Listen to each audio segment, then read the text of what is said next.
How to send money on Venmo. Need to pay a friend back for lunch, split a bill, or send a quick gift? Venmo makes it easy. This video shows you how to send money in under 60 seconds. Open the Venmo app and make sure you're on the home screen. You'll see a large button with a plus sign in the center. This button lets you both send money and request money. Tap the plus sign button and choose Pay if you're sending money to someone. Now you can search for the recipient in a few ways. Enter their Venmo username or tap on a friend from your recent contacts list. Or you can scan their QR code using your phone's camera. Once you've chosen your recipient, enter the amount you want to send. You can also add a note to your payment. This is a great way to specify what the payment is. For example, rent payment, thanks for dinner, or something else.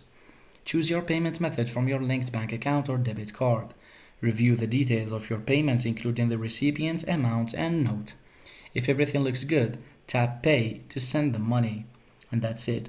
You've successfully sent money on Venmo, and your friend will receive a notification and can accept the transfer. Thanks for watching. Don't forget to like and subscribe for more Venmo tips and tricks.